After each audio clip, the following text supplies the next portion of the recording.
Morning, everyone. Warm welcome to you all, and apologies that I wasn't able to be present yesterday.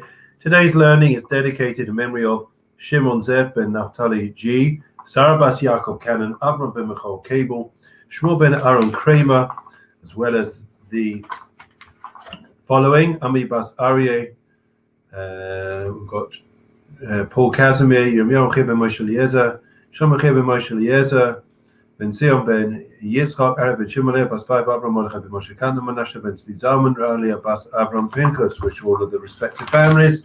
Long life and only simchas. One of the topics that I'm sure we have all been following and thinking and discussing recently is the topic of bias. Are we able to remain impartial? Are we able to remain objective? Do we have any biases? Racism is so rife and such a topic of conversation, I think it's worth us dwelling on it. I've been reading recently some articles relating to white privilege and black diversity, and perhaps we can give it some thought and come back to it later. The truth is that it all relates and ties into this week's Torah portion, because this week's Torah portion commands and instructs the Jewish people to appoint judges over them that are going to judge righteously and fairly. There's a wonderful story about the ability to judge righteously and fairly, relating to the great and wonderful Rabbi Yechezkel Landau, who was the Noida Yehuda, a great man of yesteryear, and he was consulted by two litigants. One was handsomely dressed in fine attire, and the other was wearing a coachman's livery. He was dressed as a coachman. And the coachman tearfully complained that, in fact, he was a wealthy merchant, and he had hired a coachman to drive into Prague. But when they were in the thick of a forest, he said, the coachman pulled a knife on him, forced him to hand over his clothes, his possessions, his money, and change places with him. Then they drove into Prague, and he said that he screamed out for people to come and help, told them the story. But the coachman, who was now dressed as a wealthy man, defended himself by saying that I was a crazy man, and that I was the coachman and that he was the wealthy man. The Noda Yehuda listened to both of their sides of their argument, both of them claiming to be the wealthy man and the other person being crazy. And he wasn't sure who was telling the truth and who was telling falsehood. So he commanded his Gaba, his warden, that what he should do is lock the two men in separate rooms, and they should be kept there whilst he went to daven. The Noda Yehuda went to daven. He came back after Shachris, and they both approached him and wanted to speak to him again. He said, no, not now, and he went into his room. And he spent several hours in the room, and he told the Gaba, the warden, under no circumstances, no one is to approach me. Time went by, and all of a sudden, the man dressed as a wealthy man, he approached the Gaba, and he said to him, I must speak. I've got urgent business to go and deal with. Please, I'll give you whatever money you want. Just let me go. I need to go back to my business. The Gaba ignored him, and they settled back down, the two of them. And all of a sudden, the man dressed as a wealthy man suddenly started to fall asleep. Noda Yehuda opened the door. The rabbi opened the door. Seeing him half asleep, he said, coachman, come here. And without missing a beat, the man dressed as a wealthy man got up and ran towards the Noda Yehuda, Rabbi Yechezkel Landau. And therefore, he was able to discover and to detect who was telling the truth and who was telling falsehood. And the truth is that our rabbis tell us that being a judge means that we're not allowed to hear one side of the case before the other person. We have to ensure that we try to remain as objective as we possibly can, as we started out speaking about. And in fact, the Talmud tells us that the phrase in the Torah that says, I instruct your judges at that time, saying, listen among your brethren and judge righteously, is illustrated, that principle, by Rabbi Yonasan Eibeshitz. When he was a child, he was a child prodigy. He was exceptionally devoted to Torah and mitzvot, to learning. And, usually a child or any person would be distracted, easily distracted, and want to play. And they asked him how he managed it. We know that a person is born with an innate negative side to him, the evil inclination, and it's only when they become older, when they become bar mitzvah, that they get the Yetzer Tov, which is able to counteract the ill effects of the evil inclination.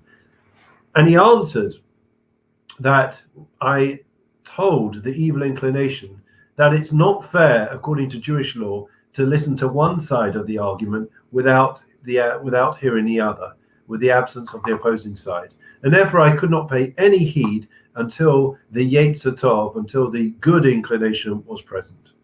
And therefore that is really our mission, to make sure that we are able to keep our evil inclination in check, so that we are able to make the correct judgments in our lives. So now let's return to where we started. The Talmud tells us on many occasions that it is incumbent upon us to make sure that we are objective. And therefore, the goal of being impartial, of being objective, is that we are able to make valued judgments. Shmuel was once crossing a river, one of the great sages from the Talmud, and in fact, somebody, as he got towards the end of the river, the edge of the bank, he gave him a helping hand and pulled him out. Shmuel said to him, "Where are you going, young man?" And he told him, "I'm going to so-and-so court. I've got a hearing this morning." Shmuel said, "I rule myself out. I was meant to be the judge in this case. You just did me a favor. I'm afraid I cannot rule in this case because I cannot be impartial." Amema, another great sage, similar type of thing. He was sitting in court. A feather came down, literally just a feather, fell onto his jacket, and one of the litigants came over and just flicked it off. Amema says, "I'm afraid I cannot rule this case. I rule myself out because you've just done a favor for me." Now, obviously, the question is quite simple. Friends, we're dealing with some of the greatest sages that ever lived, right? They, of course, were objective, right? They would not allow something so small, so insignificant as a feather or as a helping hand that would influence them when they were there to serve the purposes of justice, to ensure that there was truth prevailed. And the answer is that, of course, consciously they would remain impartial and unbiased. But subconsciously, friends, they, without unwittingly knowing about it, that little favor, that little helping hand would play on their minds and would ever so subtly influence them. The articles that I've read recently have all been about white privilege and the fact that, and at first I have to admit to you that I was quite resistant, right? After all, we all try to be fair to all people, to see every person created in the image of God. I certainly try to do my best. But when I read the articles, these academic articles, one of the things that I realized very quickly is that whether we like it or not, subconsciously, subliminally, we must be influenced, as the articles suggest, by the influences that are around us, the socio-cultural influences that we see around us, ever so subtly. If we go back to our childhood, we go back to the type of films and movies and comedy and cartoons and the cartoon characters, even on the jam. You may remember the gollywog that was on the jam that we used to have, right? So all these subtle but powerful images and influences have definitely made subconsciously, if not consciously, an impression on us. And to say anything but that is to be disingenuous and not to be honest with ourselves. And therefore, the approach has to be to us, be in all aspects of our lives, to be able to own up and just to look in the mirror and to admit and to recognize any type of biases that we have. Now, it could be that it's a racial bias. It could be that it's a bias towards certain types of people, or certain socioeconomic types of people, right? Why is it I like this person and I don't like that person? Why do I find myself drawn to one type of person? Is it because of their power, their wealth, their influence, right? These are conversations that we need to have.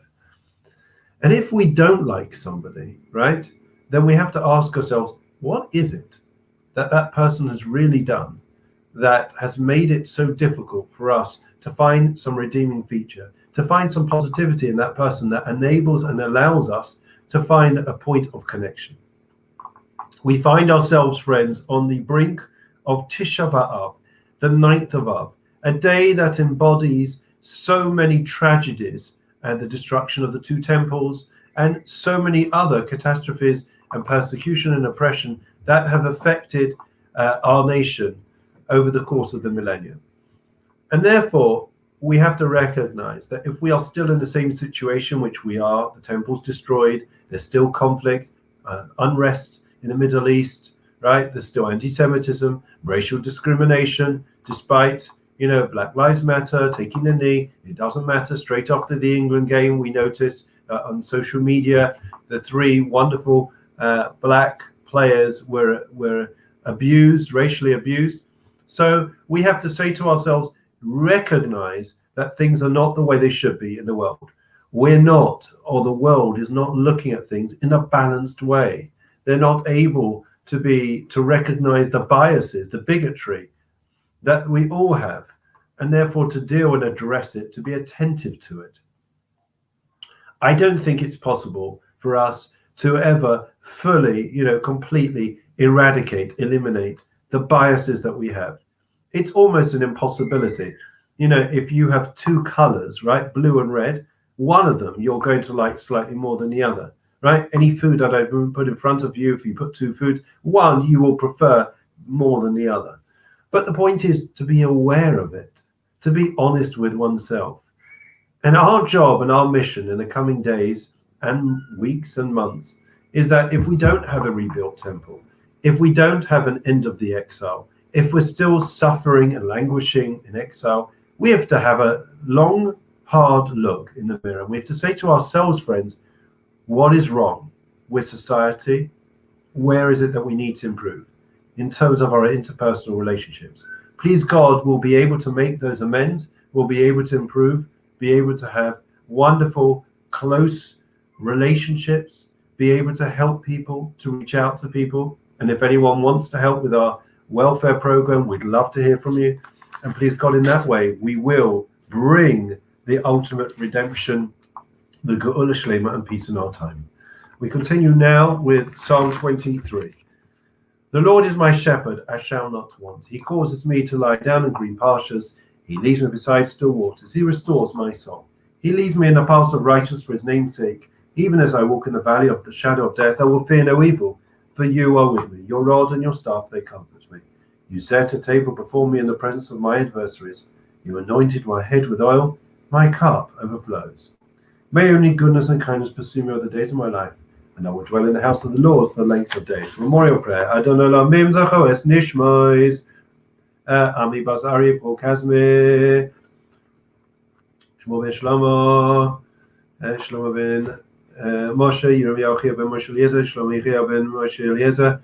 Ben Zion ben Yisrael, Ari ben Shimon, Leah bas Vaivov, Avram Mordechai ben Moshe Katna, Menashe ben Zion Zalman, Ralia bas Avram Pinkus, Shimon Zev ben Naphtali G, Sarah bas Yaakov Cannon, Avram ben Michal Cable, Shmuel ben Aaron Kremer, Shalchol Ilamam, Pegan Eiden Teimenu Chosam, Lachim Barachamim, Azirei Besesa Kanopam Lelamim, Vitis Robes Chaim Neshmasam, Yanucha Mishkusam Mishalom, and Amar Amen. Long life wishes to all. And lastly, we come to the Refuah Shalema prayer. A Refuah Shalema, as I said the other day, it made such an impression on me. I watched I performed many levayas. You can imagine, especially in the current climate, there's a lot of bereavements, sadly, and we wish them all long life. But to watch the one from Israel about somebody who was snatched away in the primacy of their life as a result of the building collapsing in Miami, it really broke my heart, and I know everyone who watched it. So much pain and sorrow and suffering. And when we say the Refuah Shlema prayer now, we'll have in mind not just those that have physical ailments. Of course, we wish them a refuah shlema, but also those that are going to deal with the mental anguish as a result of this terrible tragedy that we are watching unfold in front of our eyes. Mi sheberach Avosenu Avram Yitzchak Yaakov Moshe Aaron David Shlomo Yivach Repes HaChoylem V'avo Shanu Mispalim V'avoram B'ezkar HaZeh HaKadosh Baruch Hu Yimalei Rachim Aleihem Lachmu Lefosam Yishlach Lehem Refuah Shlema L'Shamayim L'Chol Be'em Shach Yisrael Refuah HaNefesh Refuah HaGuf V'Shavas Makarif in the Mar. Amen. Please God, look forward to seeing you later tonight. I think it's 8:30, and then after that, please God, look forward to seeing you at 9 a.m. tomorrow morning. If I am slightly late tonight, it's just because I'm rushing back from a shiva, but we will start approximately 8:30 this evening. Keep safe, keep well, look after yourselves. Have a great day.